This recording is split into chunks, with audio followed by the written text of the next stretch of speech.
नमस्कार, Marathi kitchen creation या YouTube चॅनलवर मी सुनीता तुम्हा सर्वांचे मनापासून स्वागत करते। आज आपण अगदी साधी सोपी सांडगे रेसिपी येथे पाहणार आहोत। यापूर्वी आपण हरभरा डाळीचे भाजून सांडगे कसे बनवायचे ते पाहिले। त्यामधली ही दुसरी रेसिपी म्हणजे भातापासून सांडगे रेसिपी तयार करणार आहोत। ही रेसिपी अगदी साधी सोपी आणि सहज तयार होणारी, खाण्यासाठी अतिशय खरपूस असे आणि तळल्यानंतर अगदी फुलासारखे फुलणारी हे सांडगे रेसिपी आहे। उन्हाळ्यामध्ये उरलेल्या भातापासून किंवा शिळ्या भातापासून ही सहज सोप्या पद्धतीने आपण झटपट अशी तयार करू शकतो। त्यासाठी सर्वप्रथम येथे आपल्याला उरलेला भात किंवा शिळा भात घ्यायचा आहे। तुम्हाला जर हवं असेल तर तुम्ही ताज्या भातापासून सुद्धा ही करू शकता। तर 1 वाटी भात येथे घेतलेला आहे। त्यानंतर हिरव्या मिरचीचा ठेचा येथे करून घेतलेला आहे। मिरची आपण आपल्या आवडीनुसार म्हणजे आपल्याला कसं तिखट हवं आहे त्यानुसार घालायची। त्यानंतर कोथिंबीर धुवून कट करून येथे घेतलेले आहे। कोथिंबीरमुळे हे अजून छान असे लागतात। चवीनुसार मीठ घेतलेला आहे, कारण की भातामध्ये मीठ ऑलरेडी असतं। आता सर्वप्रथम एक मोठा डिश घेऊन त्यामध्ये उरलेला भात आपल्याला घालून घ्यायचा। भात आपल्याला कुस्करून किंवा बारीक असा करून घ्यायचा आहे। हे पहा, या पद्धतीने हातानेच आपल्याला भात चांगला मळून घ्यायचा आहे। भात छान आपल्याला येथे एकजीव असा करून घ्यायचा आहे। या पद्धतीने भात पूर्ण एकजीव झाल्यानंतर आता उरलेलं साहित्य आपल्याला यामध्ये घालून घ्यायचं आहे। आपल्याला कसं तिखट हवा आहे त्यानुसार यामध्ये हिरव्या मिरचीचा ठेचा सर्वप्रथम आपल्याला घालून घ्यायचा।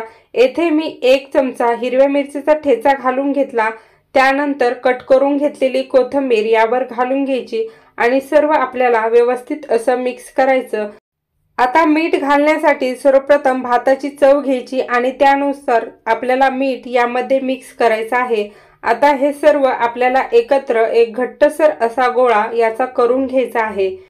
हिरव्या मिरचीचा ठेचा तयार करताना त्यामध्ये आपण हिरव्या मिरच्या 5 घेतल्या होत्या, जिरे 1 चमचा आणि त्यानंतर 10 लसूण पाकळ्या। या पद्धतीने आपण हिरव्या मिरचीचा ठेचा छान असा करून घेतला।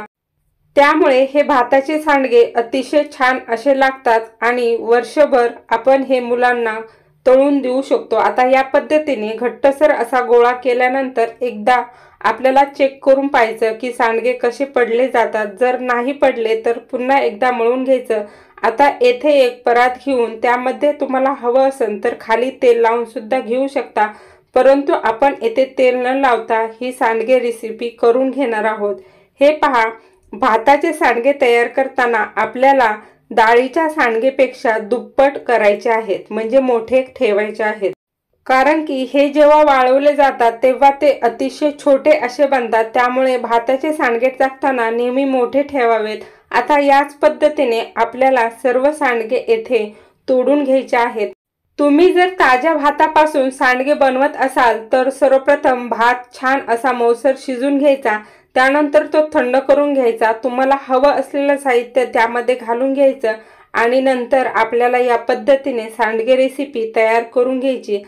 आता या पद्धतीने एक पूर्ण परात भरून आपले हे सांडगे तयार झाले। जेथे ऊन येत असेल त्या ठिकाणी हे सांडगे आपल्याला छान असे वाळून घ्यायचे। हे पहा, पहिल्या दिवस आपले अर्धे सांडगे वाळलेले आहेत। याला अजून कमीत कमी 2 दिवस ऊन देऊन घ्यायचं आहे।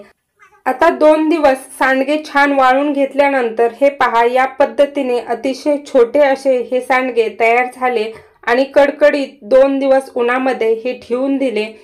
आता 2 दिवस छान असे वाळवल्यानंतर हे सांडगे आपण छान असे तळून घेणार आहोत। त्यासाठी गॅसवर एक कढई ठेवली, त्यामध्ये तेल घालून घेतलं। तेल छान गरम झाल्यानंतर त्यामध्ये 1 वडा सोडून आपल्याला तेल कसं तापलं आहे ते पाहायचं आहे। हे पहा, अतिशय सुंदर असा वडा तळला गेल्यानंतर आपल्याला बाकीचे वडे यामध्ये सोडून द्यायचे आणि छान असे तळून घ्यायचे आहेत। या पद्धतीने केलेले हे भाताची सांडगे रेसिपी मुलांची अगदी फेवरेट आहे। मुलांना तुम्ही कुरकुरे किंवा वेफर्स ऐवजी हे सांडगे झटपट असे तळून देऊ शकता। वाळल्यानंतर हवाबंद डब्यामध्ये भरून ठेवले की 4 ते 5 महिने हे छान असे टिकतात। तर ही रेसिपी नक्की करून पहा। आवडली असेल तर लाईक, शेअर आणि चॅनलला नक्की सबस्क्राइब करा। बेल बटन नक्की प्रेस करा। खा प्या आनंदी रहा, एकमेकाची काळजी घ्या। व्हिडिओ पूर्ण पाहिल्याबद्दल तुम्हा सर्वांचे मनापासून धन्यवाद।